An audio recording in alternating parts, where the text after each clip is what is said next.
Mission free legal education द्वारा संचालित online classes में आप सभी का स्वागत है। हम सबके बीच आदरणीय उत्तम द्विवेदी सर जुड़ चुके हैं।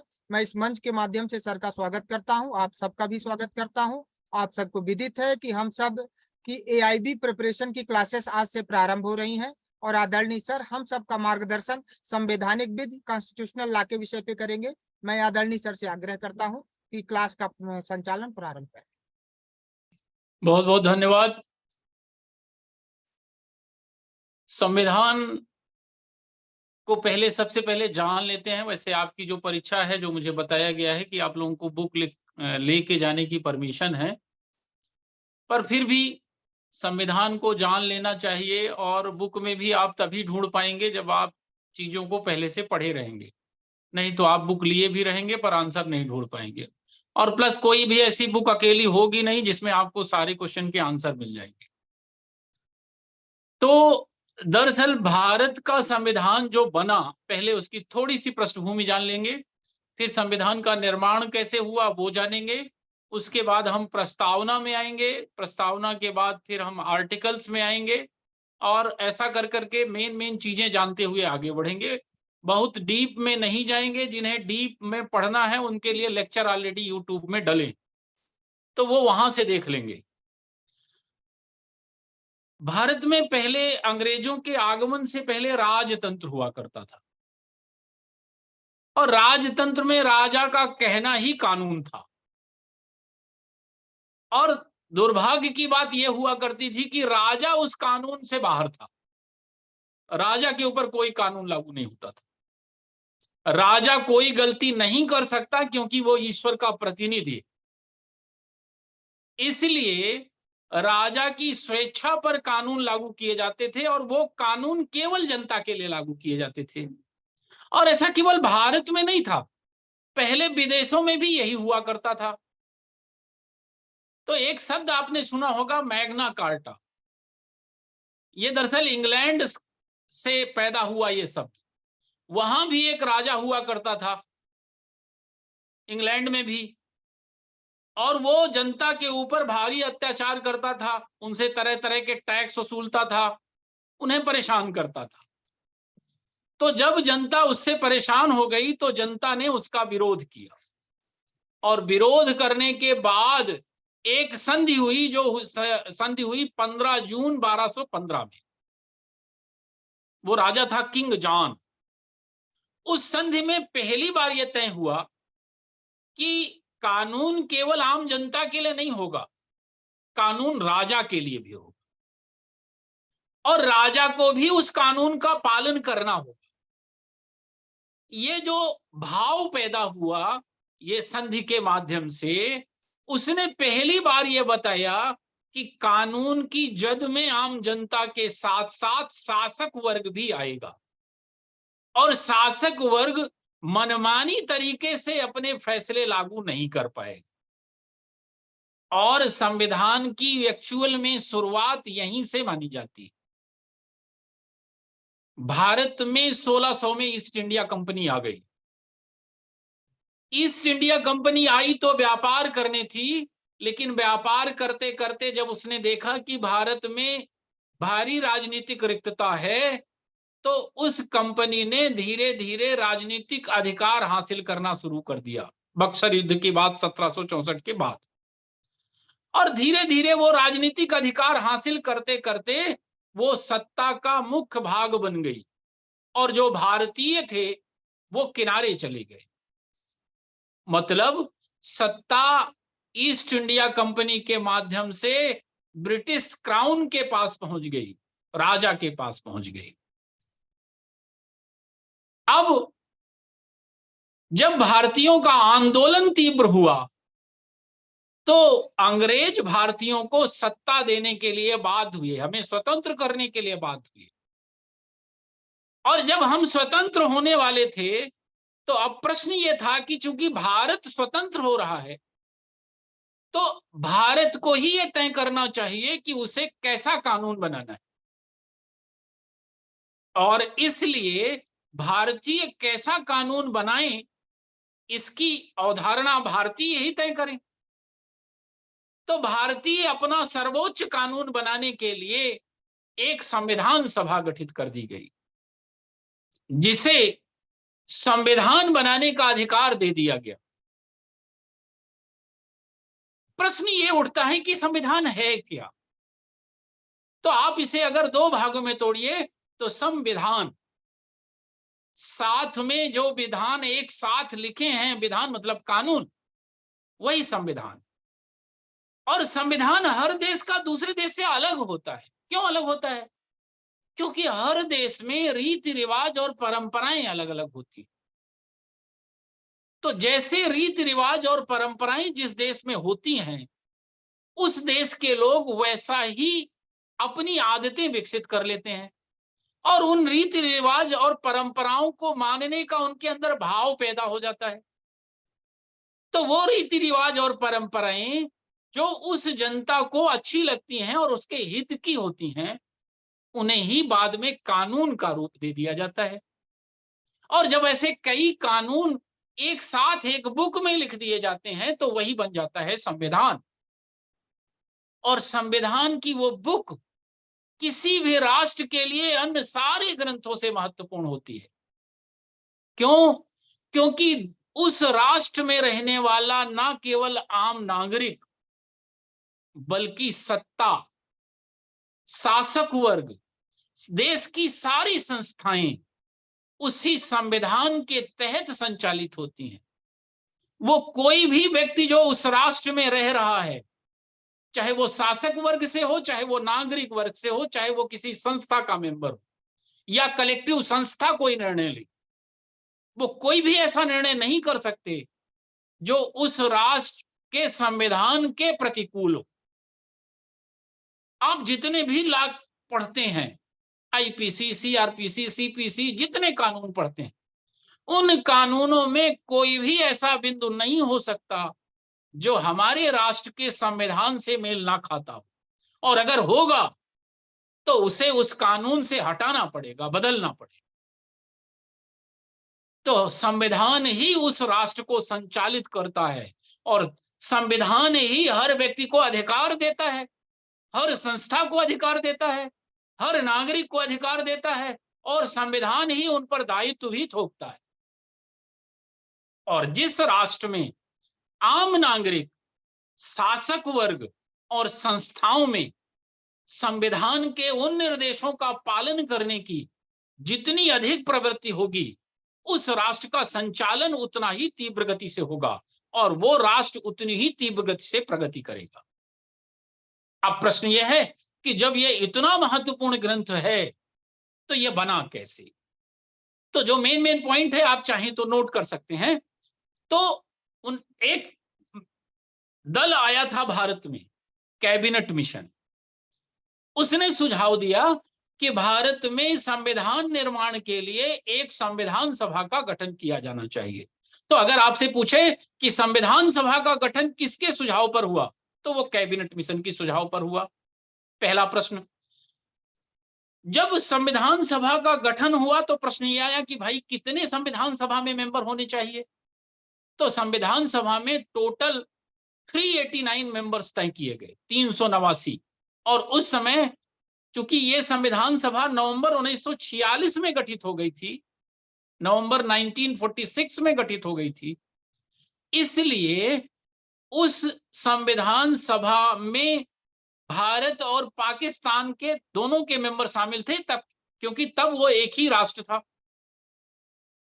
जुलाई अगस्त में संविधान सभा के चुनाव हो गए थे और नवंबर में उसका गठन हो गया। कुल 389 मेंबर थे। अब चूंकि भारत दो हिस्सों में बटा था, तो उस 389 में कुछ मेंबर वो थे जहां पर ब्रिटेन का डायरेक्ट शासन था, जिसे हम ब्रिटिश भारत कहते थे, और कुछ मेंबर वो थे जहां पर राजाओं का शासन था, जिन्हें हम रियासतें कहते थे, देसी रियासतें। तो उस 389 में 296 सीटें, 296 सीट्स ब्रिटिश भारत से आई जहां अंग्रेज थे, और बाकी की 93 सीटें देसी रियासतों से आई। तो जो 296 लोग आए ब्रिटेन जहां शासन कर रहा था वहां से, वो तो इलेक्टेड होके आए, इनडायरेक्ट इलेक्शन के थ्रू चुन के आए। लेकिन जहां राजा शासन कर रहे थे वहां पर चुनाव नहीं हुए। राजाओं ने अपने अपने प्रतिनिधि मनोनयन करने का राजाओं को अधिकार दे दिया। तो अगर आपसे पूछा जाए कि संविधान सभा इलेक्टेड थी कि नहीं, तो उसका आंसर यह है कि वो इलेक्टेड भी थी और मनोनयन भी था। आंशिक ही इलेक्टेड थी, और इलेक्टेड भी कैसे? डायरेक्ट नहीं, इनडायरेक्ट, अप्रत्यक्ष। अब जनसंख्या के अनुपात में सीटें दी गई थी। दूसरा महत्वपूर्ण प्रश्न अब क्या आया कि जब चुनाव हो गए, गठन हो गया नवंबर 1946 में, इसी बीच में एक समस्या आ गई। समस्या क्या आ गई? जिस चीज की हम डिमांड कर रहे थे वो डिमांड पूरी हो गई। 15 अगस्त 1947 को हम स्वतंत्र हो गए थे। उसके पहले ही संविधान निर्माण का काम तो शुरू हो गया था, लेकिन संविधान बन नहीं पाया था। तो नवंबर 46 में जब गठन हुआ, उसके बाद संविधान सभा की पहली बैठक 9 दिसंबर 1946 को हुई। और 9 दिसंबर 1946 में जब पहली बैठक हुई, तो जो सबसे बुजुर्ग सदस्य थे उस समय, सच्चिदानंद सिन्हा, उन्हें संविधान सभा का अस्थायी अध्यक्ष चुन लिया गया।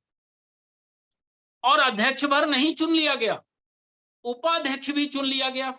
उपाध्यक्ष चुन लिए गए फ्रैंक एंथोनी, जो जबलपुर के थे। ध्यान रखिएगा, पूछा जा चुका ये क्वेश्चन। फ्रैंक एंथोनी उपाध्यक्ष चुन लिए गए, जबलपुर से चुने गए थे, और एंग्लो इंडियन थे ये। और इन्हीं की सिफारिश के कारण संविधान सभा में, संविधान में एंग्लो इंडियन के लिए प्रोविजन किए गए थे, इन्हीं की सिफारिश पर जबलपुर से चुन लिए गए।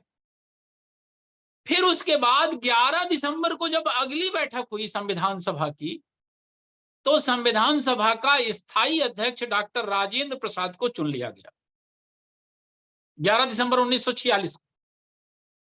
और फिर 13 दिसंबर 1946 से संविधान सभा की कार्यवाही शुरू हो गई। और जो कार्यवाही जब शुरू हुई, तो कार्यवाही शुरू हुई नेहरू जी के उद्देश्य प्रस्ताव से। नेहरू जी ने उद्देश्य प्रस्ताव प्रस्तुत किया 13 दिसंबर 1946 को, और वहीं से संविधान सभा की कार्यवाही का प्रारंभ माना जाता है। तो जो 13 दिसंबर 1946 को उद्देश्य प्रस्ताव प्रस्तुत किया, उसमें उन्होंने बताया कि हम संविधान के माध्यम से राष्ट्र, कैसा राष्ट्र बनाना चाहते हैं। और यही उद्देश्य प्रस्ताव बाद में संविधान की प्रस्तावना बन गया। तो 13 दिसंबर 1946 से संविधान सभा की कार्यवाही शुरू हो गई उद्देश्य प्रस्ताव के माध्यम से। अब इस बीच आगे जब संविधान निर्माण की कार्यवाही चलती ही रही, और संविधान अभी बना नहीं था, लेकिन देश स्वतंत्र हो गया। ऐसी स्थितियां निर्मित हुई कि अंग्रेजों को भारत जल्दी ही छोड़ना पड़ा। अब उन परिस्थितियों पे नहीं चल रहे अपन, क्योंकि अपना वो विषय नहीं। अब संविधान बना नहीं था और देश स्वतंत्र हो गया। तो प्रश्न ये उठा कि राष्ट्र अब चलेगा कैसे, संविधान तो है नहीं। तो जैसे हम लोग एक जनरल भाषा में कह देते हैं कि 15 अगस्त 1946 को भारत स्वतंत्र हो गया, गलत है। दरअसल 15 अगस्त 1947 को हम नहीं स्वतंत्र हुए थे। हम लोग स्वतंत्र, एक्चुअल स्वतंत्र हुए 26 जनवरी 1950 को। क्यों? क्योंकि स्वतंत्रता के मायने अलग अलग थे, जो बहुत कम लोगों को मालूम था। दरअसल 15 अगस्त 1947 के पहले हम कॉलोनी थे, उपनिवेश। उपनिवेश का मतलब एक राष्ट्र के ऊपर दूसरे राष्ट्र का पूर्ण नियंत्रण हो जाना, उसी स्थिति में हम थे। 15 अगस्त 1947 को कहा जाता है कि हम स्वतंत्र हो गए। दरअसल हम स्वतंत्र नहीं हुए थे, हमारा केवल उपनिवेश का जो दर्जा था वो समाप्त होके हम डोमिनियन हो गए थे। डोमिनियन का मतलब क्या हुआ कि हम उपनिवेश अब नहीं रहे, मतलब हमारे ऊपर ब्रिटेन का पूर्ण नियंत्रण नहीं रहा, लेकिन हमारा जो राष्ट्राध्यक्ष है वो अभी भी हमारा नहीं था। इसीलिए 26 जनवरी 1950 के पहले राष्ट्रपति का पद भारत में नहीं था। और जब भारत स्वतंत्र हुआ उस समय गवर्नर जनरल का पद था और माउंटबेटन 1948 तक स्वतंत्र भारत के पहले गवर्नर जनरल रहे। स्वतंत्र उस राष्ट्र को कहते हैं जहां राष्ट्राध्यक्ष उस राष्ट्र के संविधान के तहत चुना जाता है। अब देखिए, भारत स्वतंत्र हो गया, संविधान बना नहीं है। अब चूंकि संविधान ही नहीं बना है, इसलिए चुनाव होने का प्रश्न ही नहीं था, तो चुनाव भी नहीं हुआ। राष्ट्र आगे चलाना है तो कानून बनाना है। अब कानून बनाना है तो संसद चाहिए, संसद भी नहीं थी। तो संविधान भी नहीं था, संसद नहीं थी, तो राष्ट्र चल कैसे रहा था? तो राष्ट्र चलाने के लिए क्या किया गया कि संविधान सभा की जो दो जिम्मेदारी दी गई। वो जब संविधान निर्माण करने के लिए बैठती थी वो संविधान सभा, तब उसकी अध्यक्षता डॉक्टर राजेंद्र प्रसाद करते थे। और 15 अगस्त 1947 के बाद उसी संविधान सभा को संसद का भी रूप दे दिया गया। मतलब उसी संविधान सभा को हमने संसद मान लिया। इसलिए आपसे अगर कोई पूछे कि 15 अगस्त 47 से 25 जनवरी 50 तक, 26 जनवरी 50 तक भारत में संसद कैसे बनी, तो संसद संविधान सभा के माध्यम से बनी। उसका कोई चुनाव नहीं हुआ था, चुन के नहीं आए थे वो मेंबर। संविधान सभा के मेंबर्स को ही हमने मान लिया था संसद। तो 25 जनवरी 50 तक वो संविधान सभा ही संसद का काम करती रही, अर्थात कानून निर्माण करती रही। जहां जहां कानून बनाने की जरूरत रही वो संविधान सभा ने ही वो कानून बनाए। और जब संविधान सभा संसद के रूप में बैठती थी तब उसकी अध्यक्षता जीवी मावलंकर करते थे। तो दो भाग हो गए। जब संविधान सभा संविधान निर्माण करेगी तो अध्यक्षता राजेंद्र प्रसाद करेंगे। जब संविधान सभा संसद के रूप में कानून का निर्माण करेगी तब अध्यक्षता मावलंकर करेंगे। और संविधान सभा जब तक संविधान बनके पूर्ण नहीं हुआ, और संविधान बनके पूर्ण कब हुआ? 26 नवंबर 1949 को भारत का संविधान बनके तैयार हो गया। और जब भारत का संविधान 26 नवंबर 1949 को बनकर तैयार हो गया तो संविधान सभा का काम समाप्त हो गया। और 26 नवंबर 1949 के बाद संविधान सभा अब केवल संसद के रूप में काम करती रह गई। संविधान सभा का उसका काम पूरा हो गया। अब संविधान बना कैसे? तो संविधान बनने में 2 वर्ष 11 माह 18 दिन लगे। संविधान का जो मूल ड्राफ्ट था वो ड्राफ्ट बनाया था BN राव ने, जिनका नाम दुर्भाग्य से लोग नहीं जानते।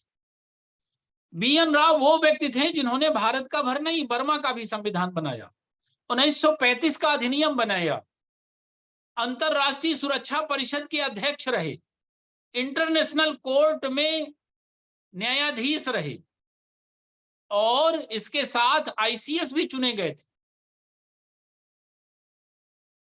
अब जो BN राव थे उन्होंने 15 देशों का अध्ययन किया, और अध्ययन करने के बाद संविधान में क्या क्या होना चाहिए वो बना के एक बुक बना के उन्होंने अंबेडकर जी को सौंप दिया।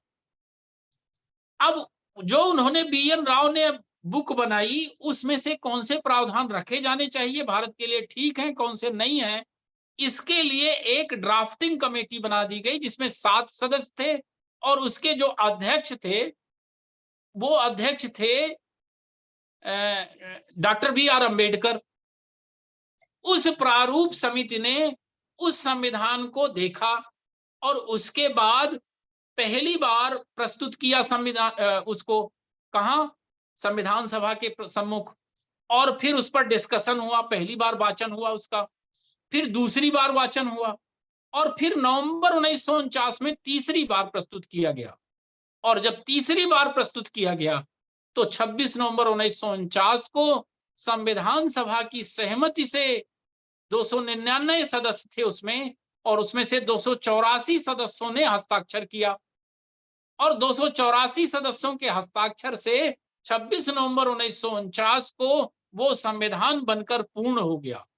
और जिस दिन संविधान बना 26 नवंबर 1949 को, उसी दिन को 2015 के बाद से हम संविधान दिवस के रूप में मनाते हैं। अंबेडकर जी की 150वीं जयंती थी, उस उपलक्ष्य में हम 26 नवंबर के दिन को संविधान दिवस के रूप में मनाते हैं, याद रखिएगा। अब जब संविधान बनकर पूर्ण हुआ तो जिस दिन पूर्ण हुआ उसी दिन 15 अनुच्छेद अपने आप लागू हो गए। 15 अनुच्छेद, नागरिकता से संबंधित अनुच्छेद, चुनाव से संबंधित कुछ प्रोविजन लागू हो गए थे।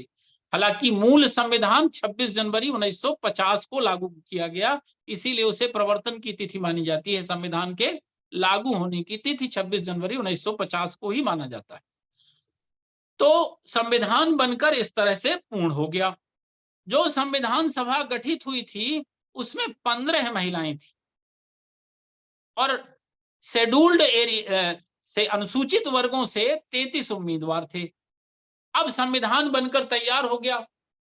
मूल संविधान में जो सदस्य तय किए गए थे वो मैंने आपको शुरू में बता ही दिया था कि 389 सदस्य थे। लेकिन जब 15 अगस्त 1947 के बाद पाकिस्तान अलग हो गया, तब पाकिस्तान के लिए कुछ मेंबर चले गए, तो फिर भारत में केवल 299 सदस्य बचे थे। उन 299 में से 284 सदस्यों ने हस्ताक्षर किए। अब प्रश्न ये आता है कि हमारा मूल जो संविधान है वो हाथ से लिखा गया है, हिंदी और इंग्लिश में, और वो कॉपी अभी भी संसद की लाइब्रेरी में सुरक्षित रखी हुई है।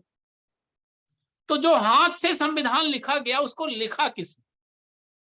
तो उसको लिखा प्रेम बिहारी नारायण राय जादा ने। बड़ी अच्छी हैंड राइटिंग थी उनकी, उन्होंने इसके लिए कोई पारिश्रमिक नहीं लिया। प्रेम बिहारी नारायण राय जादा ने लिखा। और उस पे संविधान में चित्रकारी करने का काम जो किया था वो नंदलाल बोस जी ने किया था। तो चित्रकारी नंदलाल बोस ने किया, लिखा उन्होंने। इस तरीके से हमारा संविधान बनकर तैयार हो गया।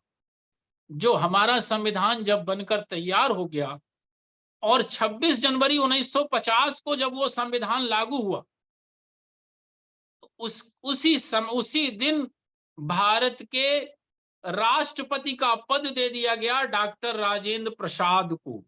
उसके पहले गवर्नर जनरल थे राजगोपालाचारी। और इस तरह 26 जनवरी 1950 को भारत का डोमिनियन का दर्जा समाप्त हो गया। क्यों? क्योंकि अब भारत के राष्ट्राध्यक्ष का चुनाव हमारे संविधान के अनुसार कर लिया गया और हमारे संविधान के अनुसार जो राष्ट्राध्यक्ष बने वो बने डॉक्टर राजेंद्र प्रसाद। इसीलिए उन्हें भारत का पहला राष्ट्रपति माना जाता है। और 26 जनवरी 1950 से ही हम सॉवरेन स्टेट हो गए। सॉवरेन स्टेट, संप्रभु राज। संप्रभु का मतलब है कि हम किसी भी विदेशी सत्ता के अधीन नहीं हैं। हम अपनी सारी नीतियां, सारे निर्णय लेने के लिए स्वतंत्र हैं। हम पर किसी का कोई अधिकार नहीं है। 25 जनवरी 50 तक नाम मात्र का ही सही, लेकिन ब्रिटेन का हमारे ऊपर अधिकार था और गवर्नर जनरल का पद इसीलिए था, राष्ट्रपति का पद नहीं था। तो 26 जनवरी 50 को जो संविधान हमारा लागू हुआ उसमें क्या क्या मुख्य बिंदु थे, अब वहां से चलना है। तो अब यहां से अपन पहुंच गए कहां? संविधान में, जहां से आपको मेन रूप से जरूरत है जहां की। तो अब हम वहां पहुंच गए। जो संविधान हमारा लिखा गया है उस संविधान में सबसे पहले, जैसे आप बुक लिखते हो तो बुक के पहले प्रस्तावना लिखते हो, वैसे ही संविधान में सबसे पहले प्रस्तावना लिखी हुई। और उस संविधान की प्रस्तावना में लिखा हुआ है, हम भारत के लोग भारत को एक संपूर्ण प्रभुत्व संपन्न समाजवादी पंथ निरपेक्ष लोकतंत्रात्मक गणराज्य बनाने के लिए तथा उसके समस्त नागरिकों को सामाजिक, आर्थिक, राजनीतिक न्याय प्रदान करने के लिए।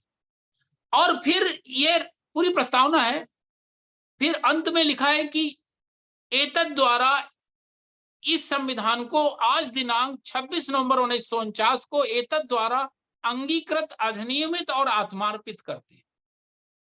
संविधान की शुरुआत भी हुई है हम भारत के लोग, और संविधान सौंपा भी गया है हम भारत के लोगों को। कब सौंपा गया? 26 नवंबर 1949 को।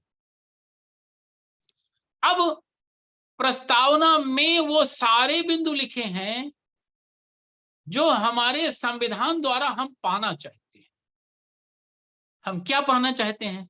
भारत को प्रभुत्व संपन्न बनाना चाहते हैं, भारत को समाजवादी बनाना चाहते हैं, भारत को पंथ निरपेक्ष बनाना चाहते हैं, लोकतंत्रात्मक बनाना चाहते हैं, गणराज्य बनाना चाहते हैं, सामाजिक न्याय के लिए संविधान को लागू कर रहे हैं, आर्थिक न्याय के लिए संविधान को लागू कर रहे हैं, सामाजिक न्याय के लिए संविधान को लागू कर रहे हैं। तो हम किन लक्ष्यों को पाना चाहते हैं वो लक्ष्य लिखे हुए हैं हमारी प्रस्तावना में। अब प्रस्तावना को लेकर विवाद पैदा हुआ। विवाद क्या हुआ, वहां से क्वेश्चन आते हैं, समझिएगा। तो प्रस्तावना को लेके जो पहला विवाद हुआ वो ये है कि क्या प्रस्तावना भारत के संविधान का भाग है या नहीं है। पहला विवाद। जैसे अगर किताब लिखी है तो किताब के पहले जो प्रस्तावना लिखी है उसे भी उस बुक का भाग माना जाए या ना माना जाए। और यदि बुक का भाग माना जाए तो फिर क्या उसमें संशोधन किया जा सकता है। देखिए, हमारा संविधान बहुत सोच समझ के बनाया गया, लेकिन संविधान में हमेशा समय के अनुसार परिवर्तन की आवश्यकता महसूस हो सकती है।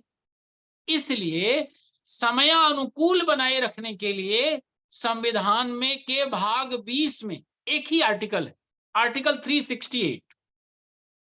संविधान में, मूल संविधान में 395 अनुच्छेद थे, 22 भाग थे और 8 अनुसूचियां थी। लेकिन आज की डेट में मूल संविधान में 395 जो अनुच्छेद थे वो लगभग 450 के आसपास अनुच्छेद हो गए हैं। जो भाग हैं, पार्ट, वो अब 25 हो गए हैं, 22 की जगह में 25 हो गए। और जो अनुसूचियां थी वो 8 की जगह में 12 हो गई हैं। तो भाग 20 में एक ही आर्टिकल है, आर्टिकल 368, जिसमें संविधान को संशोधित करने की प्रक्रिया लिखी हुई है। तो जब प्रश्न ये आया कि प्रस्तावना में संशोधन हो सकता है कि नहीं, दूसरा विवाद ये आया न्यायालय के पास। और तीसरा, क्या प्रस्तावना प्रवर्तनीय है या न्यायालय द्वारा या नहीं, फोर्सियरली लगवाई जा सकती है या नहीं। तो पहली बात तो ये आया कि प्रस्तावना संविधान का भाग है या नहीं। तो ये क्वेश्चन सबसे पहले जो आया वो आया बेरुवाड़ी का एक वाद है। नाम जाने रहिएगा, आपके मैंने क्वेश्चन देखे हैं आपके सिलेबस में, तो वो जो वाद हैं वहां से भी क्वेश्चन पूछता है, और बेरुवाड़ी वाद भारी फेमस भी वाद। तो जो बेरुवाड़ी का वाद था वो 1960 का वाद है। मैं उसकी थोड़ा सा पृष्ठभूमि बता देता हूं। तो बेरुवाड़ी का जो वाद है 1960 का वाद है, वो आया क्यों था। दरअसल भारत और पाकिस्तान के बीच में जो सीमा का बंटवारा हुआ था, बांग्लादेश, आज का बांग्लादेश, उस समय का पाकिस्तान, तो उसमें पश्चिम बंगाल के आसपास कुछ स्थानों को लेकर समस्या थी, जिग जैग टाइप की बाउंड्री बन रही थी। तो उसे व्यवस्थित करने के लिए भारत और नेहरू नून समझौता हुआ, नेहरू भारत की तरफ से और नून उनकी तरफ से, यह समझौता हुआ। उस समझौते के तहत यह तय किया गया कि भारत का कुछ हिस्सा पाकिस्तान में चला जाए और पाकिस्तान का कुछ हिस्सा भारत में आ जाए। तो भारत में कोई हिस्सा शामिल हो जाए ये तो सामान्य बात थी, लेकिन भारत का हिस्सा किसी को दे दिया जाए दूसरे राष्ट्र को, इसको लेकर कुछ लोग न्यायालय चले गए। और न्यायालय में तर्क ये दिया कि चूंकि इस प्रस्तावना में अखंडता शब्द लिखा हुआ है, इसलिए भारत का कोई भी क्षेत्र विदेशी राज्य को नहीं दिया जा सकता। तो जो फाइनली निर्णय आया बेरूबाड़ीवाद में न्यायालय का, उसमें उन्होंने कहा कि प्रस्तावना संविधान का भाग ही नहीं है। अब प्रश्न यह है कि जब भाग ही नहीं है तो प्रस्तावना के जो तर्क दिए जा रहे हैं वो बेमानी है। तो पहले न्यायालय का मत ये था बेरूबाड़ीवाद में कि प्रस्तावना संविधान का भाग नहीं है। अब चूंकि भाग नहीं है तो ये अंडरस्टूड हो गया कि उसमें आर्टिकल 368 के तहत उसमें कोई संशोधन नहीं किया जा सकता।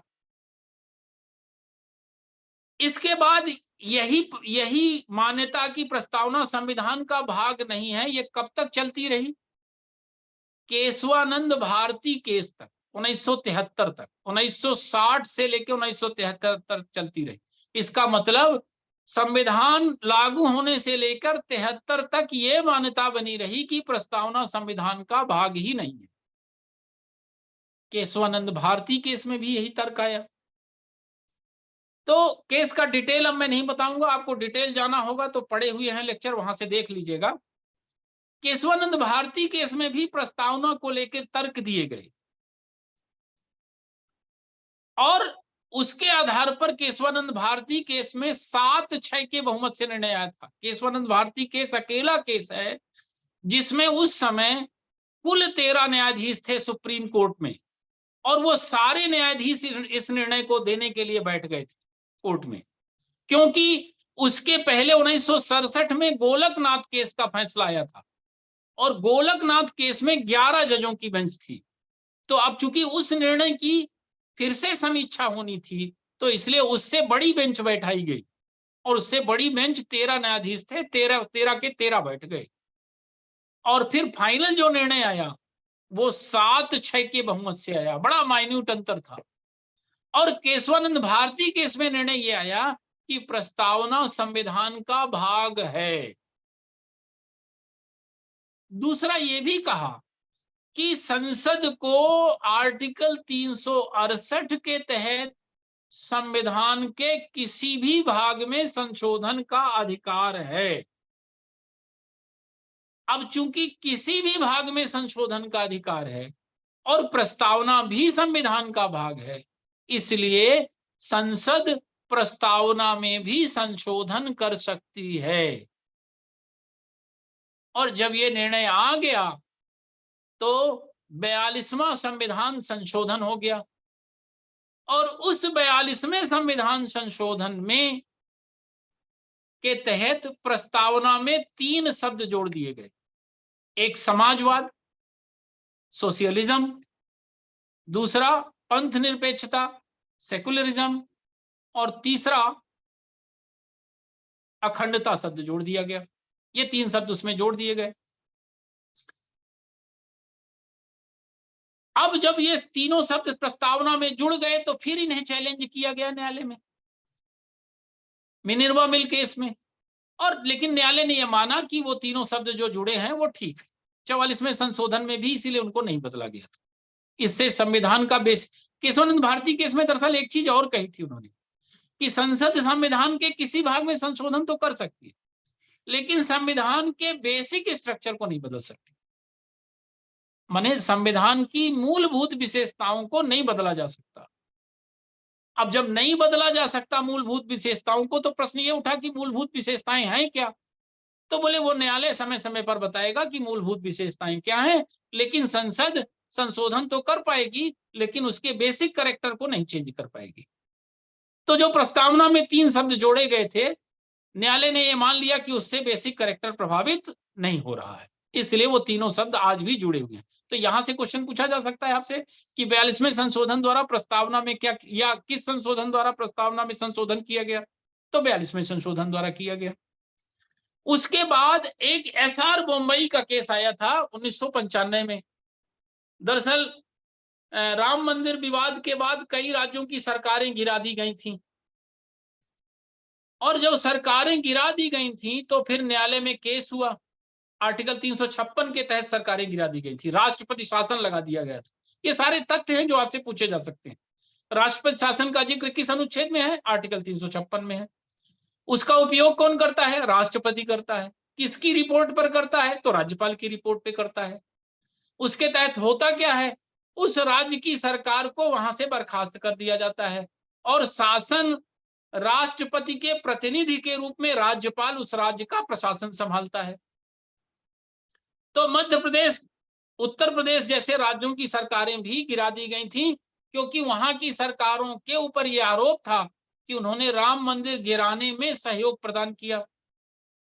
तो जब एसआर मुंबई वाद में कोर्ट में केस गया तो न्यायालय ने कहा कि चूंकि धर्मनिरपेक्षता हमारी प्रस्तावना में लिखा है और प्रस्तावना संविधान का महत्वपूर्ण भाग है और धर्मनिरपेक्षता हमारा बेसिक कैरेक्टर है, मूलभूत विशेषता है। और केशवानंद भारती केस में कहा जा चुका था कि संसद मूलभूत चरित्र को प्रभावित नहीं कर सकती या कोई सरकार भी नहीं प्रभावित कर सकती। तो चूंकि धर्मनिरपेक्षता के विरुद्ध इन सरकारों ने काम किया है और प्रस्तावना संविधान का महत्वपूर्ण भाग है, इसलिए आर्टिकल 356 का उपयोग करके जो ये सरकारें गिराई गई हैं वो पूरी तरह से सही है। तो इतने वाद में प्रस्तावना को व्याख्यायित किया गया। प्रस्तावना से संबंधित इतने ही क्वेश्चन आपसे पूछे जाने की संभावना है, वो मैंने सारे क्वेश्चन बता दिए। अब संविधान लागू हो गया, किन उद्देश्यों के लिए संविधान बना ये भी तय हो गया। तो अब प्रश्न ये उठा कि भाई जिसे हम कह रहे हैं कि भारत का संविधान है ये, तो वो भारत क्या है? तो भारत शब्द की व्याख्या संविधान के भाग 1 में आर्टिकल 1 से लेकर 4 तक में की गई। तो पहला भाग पढ़ रहे हैं हम आर्टिकल 1 से लेकर 4 तक। आर्टिकल 1 इस समय चर्चा में बहुत है, आप लोग रोज सुन रहे होंगे, भारत अर्थात इंडिया। तो आर्टिकल 1 में क्या कहा गया? भाग 1 है, उसका नाम है संघ और उसका क्षेत्र। तो भाग आर्टिकल 1 में लिखा है भारत अर्थात इंडिया। अब यहां ये नहीं लिखा इंडिया अर्थात भारत, लिखा है भारत अर्थात इंडिया। लेकिन इंग्लिश जब आप पढ़िए तो इंग्लिश में लिखा है India that is Bharat, India that is Bharat. दरअसल भारत का पुराना नाम तो भारत था। अगर आपको यहां उस समय लिखना था, क्योंकि इंडिया तमाम पूरे विदेश में इंडिया ही जानते थे अंग्रेजों के कारण, तो आप यहां कम से कम ये लिख देते कि भारत दैट इज इंडिया, लेकिन लिखा है इंडिया दैट इज भारत। खैर, तो आर्टिकल 1 कह रहा है कि India that is Bharat shall be A union of states. Bharat अर्थात इंडिया राज्यों का संघ होगा। अब इस आर्टिकल को समझिएगा। अब भारत आपसे अगर क्वेश्चन पूछे कि संविधान के अनुसार कौन कौन से नाम हमारे देश के लिए हैं, तो भारत, इंडिया, हिंदुस्तान, आर्यावर्त जितना लिखा रहे उसमें भारत, इंडिया दो ही नाम संविधान में दिए हुए हैं, इसलिए दो ही अभी तक माने। दूसरी चीज बताता है कि भारत में संवैधानिक व्यवस्था कैसी होगी, भारत में होगा क्या, प्रशासनिक व्यवस्था क्या होगी। तो लिखा राज्यों का संघ। अब राज्यों का संघ को समझना पड़ेगा आप। देखिए, पूरे विश्व में 3 तरह की व्यवस्थाएं चलती। एक चलती है एकात्मक, दूसरी चलती है एकात्मक यानी यूनिटरी, दूसरी चलती है फेडरल। यूनिटरी में क्या होता है? यूनिटरी व्यवस्था कहां है? फ्रांस और ब्रिटेन में। वहां राज्य नहीं होते, वहां सारी शक्तियां केंद्र के पास होती है, राज्य है ही नहीं, राज्य के पास कोई पावर नहीं, राज्य है ही नहीं। एकात्मक का मतलब आप ऐसे समझ लो कि घर में यदि एक बेटा है तो सारी सत्ता उसी के पास। अब फेडरल कह लीजिए, दूसरी जो व्यवस्था चलती है पूरे विश्व में, वो दूसरी चलती है फेडरल। वो व्यवस्था का सबसे अच्छा उदाहरण है अमेरिका। उसको आप ऐसे समझ लीजिए कि अलग अलग 10 लोगों ने मिलकर एकजुट हो गए और कहा सबके पास बराबर बराबर अधिकार होंगे। लेकिन जब हमारे ऊपर आक्रमण होगा तो हम लोग कंबाइंड रूप से उसका सामना करेंगे। अमेरिका में यही हुआ। अमेरिका क्या है, जब बना उस समय 13 अलग अलग राज्य, जहां आज अमेरिका है वहां 13 अलग अलग राज्य हुआ करते थे। उन सब के ऊपर ब्रिटेन का शासन था। तो ब्रिटेन से लड़ने के लिए वो 13 अलग अलग लोग इकट्ठा हो गए और ब्रिटेन को वहां से खदेड़ दिया। अब ब्रिटेन उनके ऊपर फिर ना शासन जमा पाए, इसलिए उन 13 लोगों ने तय किया कि हम मिलजुल के ही रहेंगे। तो चूंकि अमेरिका का निर्माण अलग अलग राज्यों ने मिलकर किया था, इसलिए अमेरिका में केंद्र और राज्य के बीच बराबर बंटवारा है शक्तियों का। अलग होने का अधिकार राज्यों को नहीं है, लेकिन केंद्र राज्यों को की बाउंड्री में, राज्यों के नाम में, राज्यों की सीमाओं में कोई परिवर्तन नहीं कर सकता। भारत में उल्टा है, अमेरिका का उल्टा भारत, और उस व्यवस्था को भारत ने कहा राज्यों का संघ। भारत में जो राज्य बने वो राज्य ने केंद्र को नहीं बनाया, केंद्र ने राज्यों को बनाया। अमेरिका का जस्ट उल्टा, वहां राज्यों ने केंद्र को बनाया, इसलिए उसे कहते हैं फेडरल स्टेट। इसीलिए वहां केंद्र और राज्य के पावर बराबर बराबर। भारत में उल्टा, भारत में केंद्र ने राज्यों को बनाया इसलिए क्योंकि इतने बड़े क्षेत्र में शासन करने के लिए, प्रशासनिक सुविधा के लिए राज्यों का निर्माण किया। इसीलिए उसे कहा गया राज्यों का संघ, जिसमें किसी हालत में राज्यों को केंद्र से अलग होने का अधिकार नहीं है। लेकिन ये तो अमेरिका में भी नहीं है।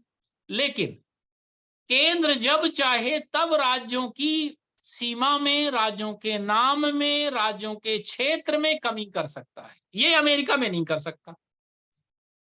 तो 3 तरह की व्यवस्था हो गई, एक ब्रिटेन में जहां सारी सत्ता केंद्र के पास, एक अमेरिका में जहां केंद्र और राज्य के बीच बराबर बराबर की सत्ता, तीसरी व्यवस्था भारत में जहां केंद्र के और राज्यों के पास पावर हैं अपने अपने, लेकिन केंद्र को ज्यादा पावर है। और केंद्र को इतना पावर है कि वो चाहे तो 2 राज्यों को मिला के एक राज्य बना दे, चाहे तो एक राज्य का कुछ क्षेत्र दूसरे को दे दे।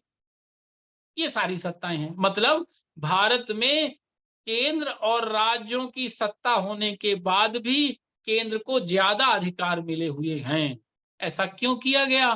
क्योंकि भारत में कमजोर केंद्र का परिणाम भारत गुलामी के रूप में बहुत समय तक झेल चुका था। इसलिए भारत ने तय किया कि हम अमेरिका की व्यवस्था नहीं लागू करेंगे, हम कनाडा की व्यवस्था लागू करेंगे। ये पहला हो गया। दूसरा, आर्टिकल 1 में ही एक चीज और लिखी हुई है कि भारत में कौन कौन से राज्य होंगे और राज्य क्षेत्र क्या होंगे, वो पहली अनुसूची में है।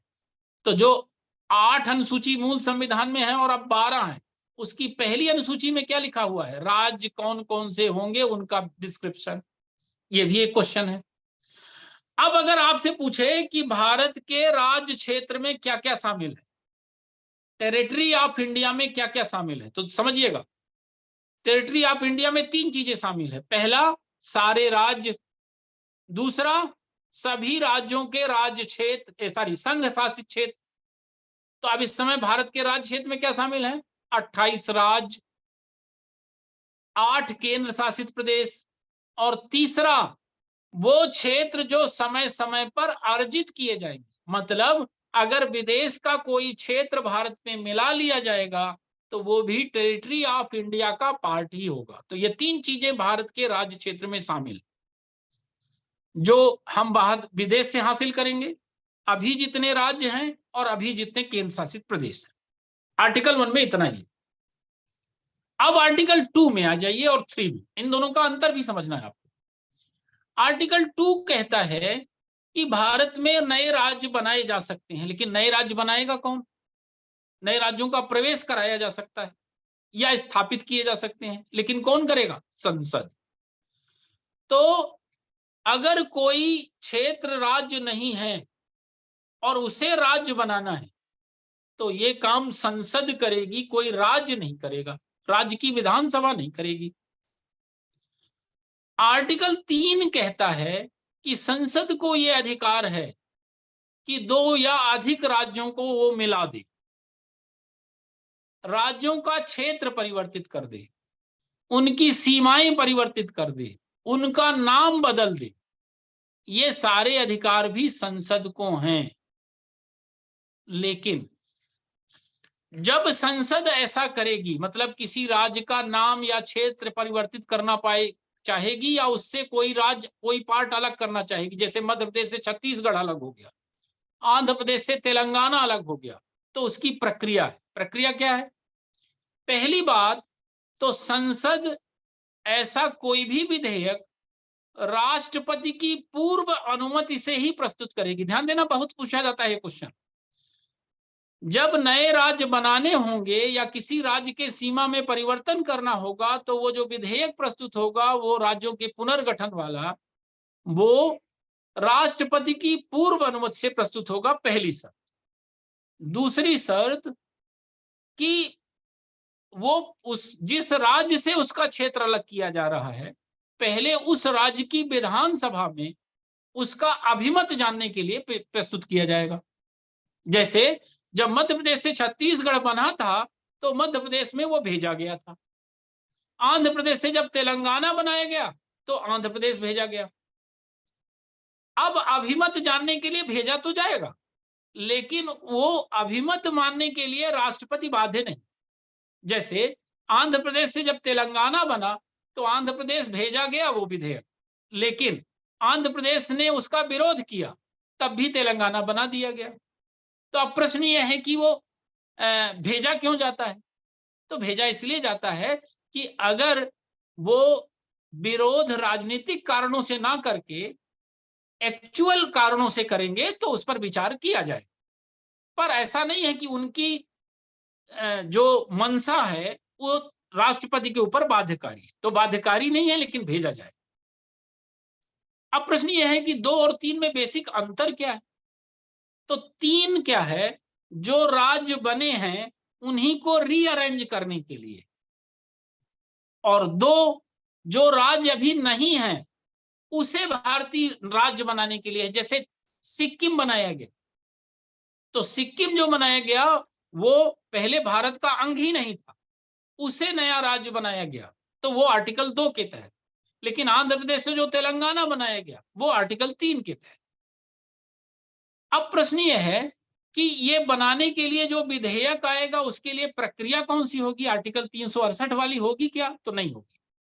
देखिए, राज्यों के पुनर्गठन के लिए आर्टिकल 368 के तहत संविधान संशोधन करने की जरूरत नहीं है। उसके तहत आर्टिकल 4 में स्पष्ट लिखा हुआ है कि राज्यों के पुनर्गठन के लिए साधारण बहुमत से ही संविधान संशोधन करके राज्य का निर्माण किया जा सकता है। तो उसके लिए आर्टिकल 4 में स्पष्ट लिखा है कि साधारण बहुमत से संविधान संशोधन करके राज्यों का पुनर्गठन किया जा सकता है। उसके लिए 368 की प्रक्रिया की जरूरत नहीं है। तो फिर प्रश्न यह है कि आर्टिकल 368 क्या राज्यों में कभी लागू ही नहीं होता है? दरअसल जब बेरूवाड़ी का बाद आया, बेरूवाड़ी का बाद क्या, वही भारत का कुछ हिस्सा पाकिस्तान को देना था, पाकिस्तान का कुछ हिस्सा भारत में आना था। तो उस पर जब न्यायालय में प्रश्न खड़ा हुआ 1960 में कि क्या संसद को दूसरे क्षेत्र को भारत में मिलाने का अधिकार तो है, लेकिन क्या संसद को साधारण बहुमत से भारत का कोई क्षेत्र किसी विदेशी राज्य को देने का अधिकार है? तो न्यायालय ने कहा नहीं है। अगर कोई भारत का क्षेत्र किसी विदेशी क्षेत्र को दिया जाएगा तो उसके लिए साधारण बहुमत अर्थात आर्टिकल 4 के तहत ऐसा नहीं किया जाएगा, बल्कि उसे संविधान में संशोधन करके किया जाएगा। अर्थात आर्टिकल 368 के तहत अपनाई गई विशेष बहुमत की प्रक्रिया से ही संविधान में संशोधन करके भारत का कोई क्षेत्र किसी विदेशी राज्य को सौंपा जा सकता है। और इस तरह से वो संविधान में संशोधन 9वां किया गया था, और फिर भारत का एक क्षेत्र बांग्लादेश को सौंपा गया 100वें संविधान संशोधन से। तो देखिए, सामान्य राज्य पुनर्गठन के लिए 368 की जरूरत नहीं है, लेकिन भारत का अगर कोई क्षेत्र किसी विदेशी राज्य को सौंपना है तो वो उसके लिए आर्टिकल 368 की जरूरत है, और उसी के तहत ऐसा किया जा सकता है। इतना ही है आर्टिकल 1 से 4 तक के बेसिक चीजें सारी हो गई। राज्यों का पुनर्गठन कैसे हुआ, तो उसके लिए 1956 में भारत जब स्वतंत्र हुआ, उस समय भारत 2 हिस्सों में बटा था। देसी रियासतें 565 थीं, उन देसी रियासतों को भारत में मिलाना था, तो उस 565 में से 552 रियासतें भारत में आ गई, 13 पाकिस्तान में चली गई। 552 में से 549 भारत में सहजता से मिल गई। 3 रियासतों ने थोड़ा सा विरोध किया, जूनागढ़, हैदराबाद और जम्मू कश्मीर। उसमें जूनागढ़ जनमत संग्रह से भारत में आ गया, जम्मू कश्मीर राजा के समझौते से भारत में आ गया, और जो हैदराबाद है उसमें ऑपरेशन पोलो चलाया गया था, पुलिस कार्रवाई की गई थी, और उसके बाद सबसे अंत में मिलने वाली रियासत भारत में हैदराबाद थी। अब जब ये रियासतें भारत में आ गई तो इन्हें व्यवस्थित करना था।